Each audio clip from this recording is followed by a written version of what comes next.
जय हिंद दोस्तों इस वीडियो में आपको बताने वाला हूं स्टाफ सिलेक्शन कमीशन यानी कि SSC stenographer grade C and D online form 2020 mobile से कैसे फिलअप करें इसके बारे में। तो यहां पर मैं आपको प्रत्येक जानकारी देने वाला हूं कि कैसे 12वीं पास कैंडिडेट इस फॉर्म को भर पाएंगे, इसलिए आपको इस वीडियो को बिना स्किप किए शुरू से लेकर के आखिरी तक देखना है। साथ ही मैं आपको बता दूँ कि मैंने ऑलरेडी ये फॉर्म डेस्कटॉप से कैसे फिलअप करना है इसके बारे में वीडियो बना दी है। साथ ही जो आपका SSC stenographer grade C and D का एग्जाम सिलेबस है इसके बारे में भी वीडियो बना दी है। तो आप इन दोनों वीडियो को वीडियो के डिस्क्रिप्शन में जो लिंक दिए गए हैं उनको ओपन करके वॉच कर सकते हैं। तो चलिए अब बात करते हैं इसके प्रोसेस के बारे में। तो सबसे पहले आपको इसमें अगर आपने अभी तक एसएससी की वेबसाइट के ऊपर रजिस्ट्रेशन करके नहीं रखा तो रजिस्ट्रेशन करना होगा। ये रजिस्ट्रेशन आप कैसे कर पाओगे, आपको यहाँ पर देखने को मिल पा रहा है न्यू यूजर रजिस्टर नाउ। तो आपको इसके ऊपर क्लिक करना है। इसके ऊपर क्लिक करने के बाद यहाँ पर दोस्तों आपको बेसिक डिटेल्स सबसे पहले फिलअप करनी होगी, जिसमें कि यहाँ पर आपसे पूछा जा रहा है कि डू यू हैव आधार। तो अगर आपके पास है यस कीजिए, नहीं तो आपको नो ही रहने देना है। अगर आप यस करोगे तो आपको अपना आधार नंबर यहाँ पर एंटर करना होगा और उसको दोबारा से डाल करके यहाँ पर कन्फर्म करना होगा। फिर आती है आपकी टाइप ऑफ आईडी। तो आपको इनमें से कोई एक आईडी चूज कर लेनी है, जैसे कि pan card, passport, school college ID, voter ID. तो जो भी आपके पास इनमें से आईडी है वही आईडी आपको सिलेक्ट करनी है और सिलेक्ट करने के बाद उसका नंबर यहाँ पर डालना होगा। फिर जो भी आपका नेम है वो यहाँ पर आपको 10th की मार्कशीट के अनुसार भर देना है। फिर वेरीफाई नेम, यानी कि आपको दोबारा से डाल करके यहाँ पर जानकारी को वेरीफाई करना होगा। Have you ever change name, यानी कि क्या आपने कभी अपना नाम चेंज किया है। अगर किया है तो यस कीजिए और यस करने के बाद आपको यहाँ पर न्यू नेम या फिर चेंज नेम लिखना होगा। फादर नेम यहाँ पर आपको अपना एंटर करना है और ये भी आपको 10वीं की मार्कशीट के अनुसार ही लिखना होगा। इसके बाद आपके अपने फादर नेम को दोबारा से डाल करके आपको वेरीफाई करना है।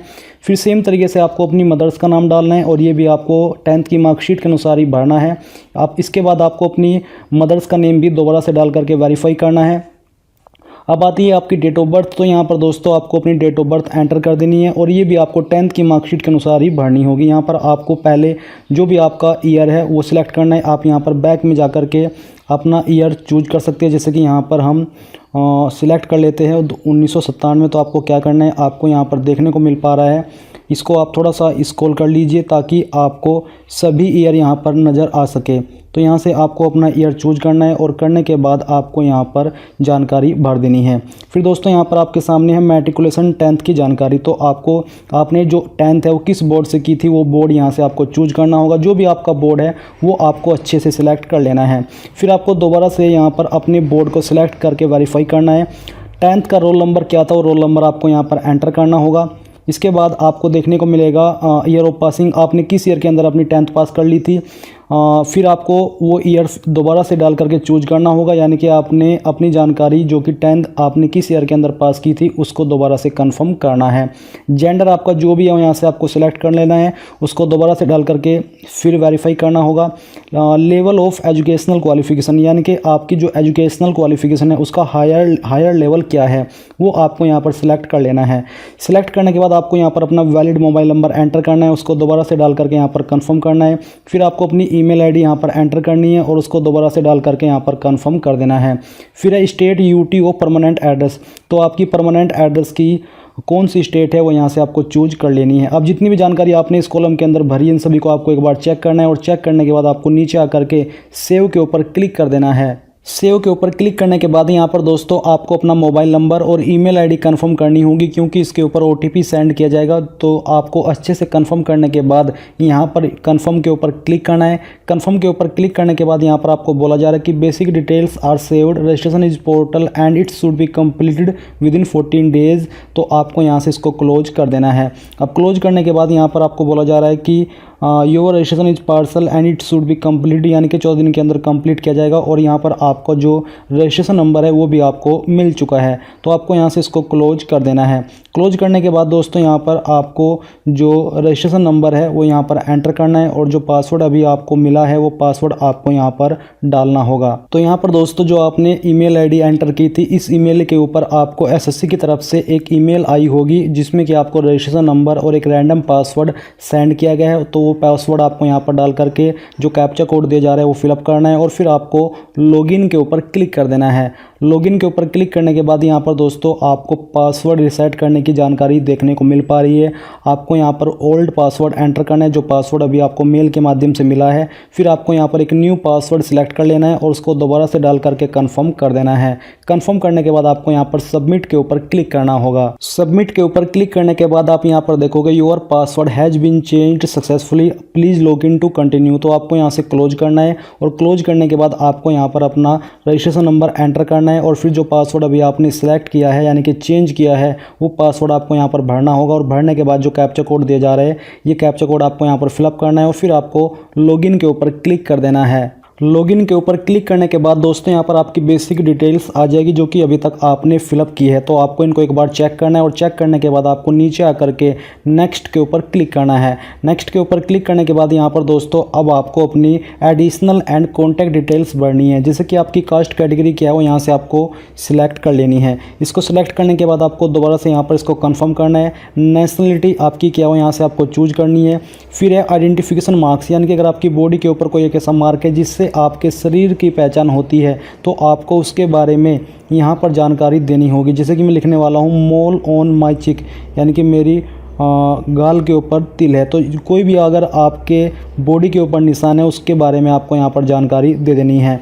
Are you a person with benchmark disability, क्या आप विकलांग हो? अगर हो तो यस कीजिए, नहीं तो आपको नो करना होगा। अगर आप यस करोगे तो आपको अपनी विकलांग कैटेगरी भी यहाँ से सिलेक्ट करनी होगी। परमानेंट एड्रेस, तो जो भी आपका परमानेंट एड्रेस है वो परमानेंट एड्रेस आपको यहाँ पर फिलअप कर देना है। तो चलिए मैं यहाँ पर एक रैंडम एड्रेस आपको फिलअप करके दिखाता हूँ। आपको सेम तरीके से ये जानकारी भरनी होगी। इसमें दोस्तों ध्यान दें कि आप जानकारी अपनी आईडी के अनुसार ही भरे ताकि आपको बाद में कोई प्रॉब्लम फेस ना करनी पड़े। फिर इसके बाद आपको अपनी स्टेट यहाँ से चूज कर लेनी है, जिस भी स्टेट से आप इस फॉर्म को या जिस स्टेट में भी आपका एड्रेस पड़ता है। इसके बाद यहाँ पर जो भी आपकी डिस्ट्रिक्ट है उस स्टेट की वो डिस्ट्रिक्ट यहाँ से आपको सिलेक्ट कर लेनी है। तो चलिए मैं यहाँ से सहारनपुर से बिलोंग करता हूँ इसलिए सहारनपुर सिलेक्ट कर लेता हूँ। पिन कोड क्या है आपके डिस्ट्रिक्ट या फिर पोस्ट ऑफिस का वो आपको यहाँ पर एंटर करना होगा। ये एंटर करने के बाद आपको नीचे बोला जा रहा है कि is present address same as permanent address, यानी कि क्या आपका प्रेजेंट एड्रेस ही परमानेंट एड्रेस है? अगर है तो यस कर दीजिए, नहीं तो आप नो के ऊपर क्लिक करके अलग से अपना प्रेजेंट एड्रेस भर दीजिए। तो चलिए हम यहाँ पर यस कर देते हैं। अब ये करने के बाद दोस्तों यहाँ पर contact details for other nationals, तो अगर अदर नेशनल्स की आप जानकारी देना चाहते हो कॉन्टैक्ट डिटेल्स तो आप यहाँ पर दे सकते हैं, नहीं तो उसको खाली छोड़ दीजिए।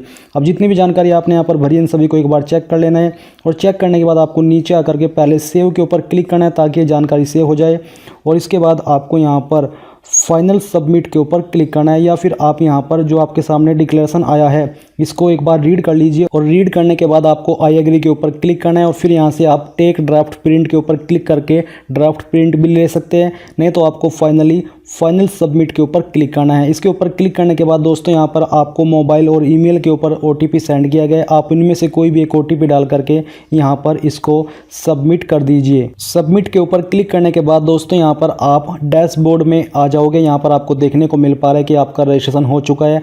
अगर अभी भी आप अपनी जानकारी मॉडिफाई करना चाहते हो तो आपको यहाँ पर मॉडिफाई रजिस्ट्रेशन के ऊपर क्लिक करना है। इसके ऊपर क्लिक करके आप इन सभी जानकारी को अभी भी मॉडिफाई कर सकते हो। बट अगर आपने एक बार फॉर्म को सबमिट कर दिया इसके बाद आप कोई भी जानकारी अगले फॉर्म भरने तक मॉडिफाई नहीं कर सकते। तो आपको क्या करना है, आपको लेटेस्ट नोटिफिकेशन के ऊपर टच करना है यानी कि क्लिक करना है। तो आपको लेटेस्ट नोटिफिकेशन पर आने पर नीचे देखने को मिल पा रहा है अप्लाई। तो बेसिकली अब आपको सिंपली अप्लाई के ऊपर क्लिक करना है। इसके ऊपर क्लिक करने के बाद जो जानकारी आपने रजिस्ट्रेशन करते समय भरी थी वो सब जानकारी यहाँ पर आपको देखने को मिल पा रही है, जो कि आप यहाँ से कंफर्म कर सकते हो। और अगर आपको लगता है कि कहीं पर कोई जानकारी गलत है तो आप उसको एडिट भी कर सकते हो। तो ये सब जानकारी चेक करते हुए आप नीचे ही आओगे तो देखोगे 15 पॉइंट के अंदर do you possess knowledge of stenography, यानी कि क्या आपको स्टेनोग्राफी की नॉलेज है? अगर है तो यस कीजिए, नहीं तो आपको नो करना होगा। बट इसमें कंपलसरी रूप से आपको स्टेनोग्राफी बेसिकली आनी चाहिए। और प्रीफरेंस ऑफ एग्जामिनेशन सेंटर, तो आप इसमें से किसको कितनी प्रीफरेंस देना चाहते हो वो आपको यहाँ पर चूज करना होगा। तो चलिए यहाँ पर आप 3 सेंटर की लोकेशन चूज कर सकते हो। दोस्तों मैंने जो भी आपको बताया कि आपको स्टेनोग्राफी आनी चाहिए, तो बेसिकली इसमें अप्लाई करने के लिए तो सिर्फ आपसे 12वीं पास की योग्यता मांगी है, बट आपको फिर भी स्टेनोग्राफी आनी चाहिए क्योंकि इसमें आपका स्किल टेस्ट होगा जिसमें कि आपको स्टेनोग्राफी देखी जाएगी। अगर आप सिलेबस की वीडियो देखोगे तो इसमें स्टेनोग्राफी कैसे होगी उसमें आपको पूरी जानकारी मिल जाएगी। फिर 17 पॉइंट है वेदर एक्स सर्विसमैन, अगर आप हो तो यस कर दीजिए, नहीं तो आपको नो करना होगा। इसके बाद नीचे आइए, क्योंकि जो ऑप्शन है ये आपके ऊपर एप्लीकेबल नहीं होंगे, ये जिनके ऊपर एप्लीकेबल होंगे उनके सामने एक्टिव हो जाएंगे और उन्हीं को उनका आंसर यस नो में करना होगा। यहाँ पर आता है मीडियम ऑफ स्किल टेस्ट, यानी कि जो स्किल टेस्ट है वो आप हिंदी लैंग्वेज के अंदर देना चाहते हो या फिर इंग्लिश के, वो आपको चूज करना होगा। तो यहाँ पर मैं आपको एक ज़रूरी बात बता दूँ जो कि मुझे सिलेबस की वीडियो के अंदर जानने को मिली, वो ये है कि इसमें अगर आप हिंदी स्टेनोग्राफी के माध्यम से अप्लाई करते हो तो अप्लाई करने के बाद जैसे कि आपका सिलेक्शन भी हो जाता है तो आपके अपॉइंटमेंट होने के बाद आपको इंग्लिश स्टेनोग्राफी सीखनी होगी, उसके लिए आपको टाइम दिया जाएगा। यानी कि इंग्लिश स्टेनोग्राफी तो आपको बाद में जाकर के भी सीखनी होगी। तो अगर आप स्टेनोग्राफी सीख रहे हो तो आप इंग्लिश की ही सीखें, क्योंकि आपको आगे चल करके ये प्रॉब्लम फेस ना करनी पड़े। तो यहाँ पर आपको बेसिकली अपनी स्टेनोग्राफी चूज कर लेनी है जिसका टेस्ट आप बाद में दोगे, फिर उसको एक बार फिर से सिलेक्ट करके कंफर्म कर लेना है। फिर आता है पोस्ट अप्लाइड फॉर, तो आप स्टेनोग्राफी ग्रेड सी के लिए अप्लाई कर रहे हो या फिर डी के लिए अप्लाई कर रहे हो या फिर दोनों के लिए अप्लाई कर रहे हो, तो यहाँ पर आपको वो सिलेक्ट कर लेना है। इसके बाद आपको फिर से इस जानकारी को कंफर्म कर लेना है। वेदर सीकिंग एज रिलैक्सेशन, यानी कि जो आयु सीमा के अंदर छूट मिलती है क्या आप वो आप चाहते हो, अगर चाहते हो तो यस कीजिए, नहीं तो आपको नो कर देना है। इसके बाद हाईएस्ट क्वालिफिकेशन, यानी कि आप कितना पढ़े हो, यानी कि आपकी हाईएस्ट क्वालिफिकेशन क्या है। तो जितनी भी क्वालिफिकेशन यहाँ पर दी जा रही है वो क्वालिफिकेशन आपको यहाँ से चूज कर लेनी है। तो चलिए यहाँ से हम इसको सिलेक्ट कर लेते हैं। इसमें वैसे अप्लाई करने के लिए कम से कम आपसे 12वीं पास की योग्यता तो मांगी ही है, बट आप अपनी हायर क्वालिफिकेशन दे करके अपनी प्रेफरेंस बढ़वा सकते हो, जिससे कि आपको बाकी कैंडिडेट के मुकाबले ज़्यादा प्रेफरेंस दी जाए। अब आता है आपके सामने 23 point details of qualifying educational qualification. तो इसमें अप्लाई करने के लिए 12वीं पास की योग्यता मांगी है, तो आप यहाँ पर अपनी क्वालिफिकेशन चूज कर लीजिए। अगर आप 12वीं पास है तो ये सिलेक्ट कीजिए 12th स्टैंडर्ड। अगर आपके पास 12वीं पास के बराबर की कोई क्वालिफिकेशन है जैसे कि डिप्लोमा, तो आप ये सेकंड वाला ऑप्शन सिलेक्ट कर सकते हो। तो चलिए हमने यहाँ से सिलेक्ट कर लिया है। अब आता है बोर्ड यूनिवर्सिटी, यानी कि आपने किस बोर्ड या फिर किस यूनिवर्सिटी से की है, उस बोर्ड को आपको यहाँ से सिलेक्ट कर लेना है। सिलेक्ट करने के बाद आपका रोल नंबर क्या था वो रोल नंबर यहाँ पर आपको एंटर करना होगा। तो चलिए हम यहाँ पर इसको एंटर कर देते हैं। इसके बाद ईयर ऑफ पासिंग, यानी कि आपने किस ईयर के अंदर अपनी 12वीं पास कर ली थी वो ईयर आपको यहाँ से सिलेक्ट कर लेना है। परसेंटेज आपकी कितनी थी वो परसेंटेज आपको यहाँ पर मेंशन कर देनी है। तो चलिए हमने यहाँ से इसको फिलअप कर दिया है। करने के बाद यहाँ पर आपको पॉइंट के साथ नहीं भरनी है, तो चलिए हम इसको हटा देते हैं। और फिर यहाँ पर आपको देखने को मिल पा रहा है do you want to make your personal information available, तो बेसिकली इसमें आपको नो कर देना है। नो करने के बाद यहाँ पर आपको नीचे आपका फ़ोटो और सिग्नेचर अपलोड करना होगा। दोस्तों यहाँ पर फ़ोटो एंड सिग्नेचर में आप जान लीजिए कि जो आपका फ़ोटो है उसके ऊपर जिस दिन आपने फ़ोटो खिंचवाया है तो आप उस दिन की डेट ज़रूर लिखिए। आपको लिखना है DOP, फिर आपको वो डेट लिखनी है जिस डेट में आपने फ़ोटो खिंचाया है। अगर आपके पास कोई पुराना फ़ोटो है तो आप उस पर भी एक एक्सपेक्टेड डेट डाल सकते हो कि मैंने ये फ़ोटो इस डेट में खिंचाया है, और उसकी 2-3 फ़ोटोकॉपी आपके पास भी हो, तो आपको आगे चल करके कोई भी प्रॉब्लम नहीं आएगी, क्योंकि 2-3 महीने के अंदर कोई भी फेस चेंज नहीं होता। तो आपको यहाँ पर चूज फाइल के ऊपर क्लिक करना है और जहाँ पर भी आपका फ़ोटो है वो आपको अपलोड करना होगा। तो चलिए मैं यहाँ पर आपको फ़ोटो अपलोड करके दिखाता हूँ। फ़ोटो अपलोड करने के बाद दोस्तों यहाँ पर आपके सामने फ़ोटो आ जाएगा, और फ़ोटो किस प्रकार का होना चाहिए वो यहाँ पर आप देख सकते हो। नीचे मैंने लिखा है DOP और डेट डालिए किस डेट में हमने ये फ़ोटो खिंचाया है। फिर आपको सेम तरीके से यहाँ पर अपना सिग्नेचर अपलोड करना है। सिग्नेचर का फॉर्मेट क्या रहना चाहिए वो आपको बताया जा रहा है। साइज़ कितना रहना चाहिए वो यहाँ पर आपको अलग अलग से बताया है। अगर आप इस साइज़ के अंदर रह करके फ़ोटो अपलोड करोगे तो तभी अपलोड हो पाएगा, नहीं तो एरर आता रहेगा। फिर यहाँ पर आपको डिक्लेरेशन दिया जा रहा है, आपको एग्री के ऊपर क्लिक करना है। कैप्चा कोड जो यहाँ पर दिया जा रहा है कैप्चा कोड फिलअप करना है। फिलअप करने के बाद आपको प्रीव्यू के ऊपर क्लिक करना है। इसके ऊपर क्लिक करने के बाद जितनी भी जानकारी आपने भरी है इन सभी को आपको यहाँ पर एक बार चेक करने का मौका मिलेगा। अगर आप कोई जानकारी चेंज करना चाहते हो, आपको लगता है कि ये जानकारी सही नहीं है, तो आप उसको अभी भी यहाँ से सही कर सकते हो। बट अगर आप एक बार यहाँ से आगे बढ़ गए तो आप इसमें कोई भी जानकारी चेंजेस नहीं कर पाओगे। तो अब यहाँ पर आप नीचे आ चुके हो। अगर आप कोई जानकारी एडिट या मॉडिफाई करना चाहते हो तो यहाँ पर टिक कीजिए, नहीं तो पूरी तरीके से श्योर होकर के सबमिट के ऊपर क्लिक कीजिए। यहाँ पर आपको क्लिक करने के बाद आपको लास्ट टाइम बोला जा रहा है कि अगर आप एक बार यहाँ से सबमिट कर दिए तो आपको एडिट का मौका नहीं दिया जाएगा। तो क्या आप पूरी तरीके से श्योर हो? तो हाँ मैं श्योर हूँ, इसलिए मैं यहाँ से ओके के ऊपर क्लिक कर देता हूँ। इसके ऊपर क्लिक करने के बाद यहाँ पर आता है application form is provisionally accepted, do you want to proceed for payment, यानी कि आपका फॉर्म प्रोविजनली एक्सेप्ट हो चुका है। अगर आप यहीं से प्रिंट लेना चाहते हो तो प्रिंट के ऊपर क्लिक करके प्रिंट ले लीजिए, या फिर फीस के लिए आगे बढ़ना चाहते हो तो यहाँ पर यस कर दीजिए। जैसे आप यस करोगे तो आपके सामने पेमेंट का पेज आ जाएगा। यहाँ पर आप मोड चूज कर लीजिए, ऑनलाइन या ऑफलाइन। इसके बाद आपको सबमिट के ऊपर क्लिक करना है। इसके ऊपर क्लिक करने के बाद अब आपको पेमेंट के पेज पर ट्रांसफर किया जाएगा। आप यहाँ पर SBI नेट बैंकिंग या फिर अदर बैंक की net banking, card payment SBI का डेबिट कार्ड, या अदर बैंक का या फिर क्रेडिट कार्ड किसी भी बैंक का और यूपीआई, इनमें से जिस भी माध्यम का आप इस्तेमाल करना चाहते हो वो कर सकते हो। यहाँ पर आपको सिंपली क्लिक हेयर के ऊपर क्लिक करना होगा। आपके सामने कुछ इंस्ट्रक्शंस आ जाएंगे, इसको कंफर्म करना होगा। एक बार फिर से आपको इन इंस्ट्रक्शंस को कंफर्म करना है। अब आपके सामने यहाँ पर वो ऑप्शंस आ जाएंगे जैसे कि card number, expiry date, card holder name, CVV और जो सिक्योरिटी कोड है वो।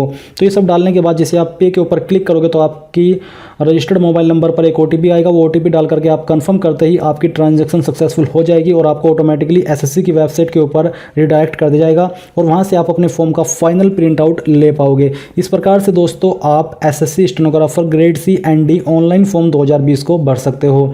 अगर ये फॉर्म भरने में कहीं पर भी आपको कोई प्रॉब्लम आई है या फिर आपको कोई भी सवाल है इस फॉर्म से जुड़ा हुआ तो आप मुझे कमेंट करके पूछ सकते हो। मैं कोशिश करूँगा कि जितना जल्दी हो सके आपको आंसर कर सकूँ।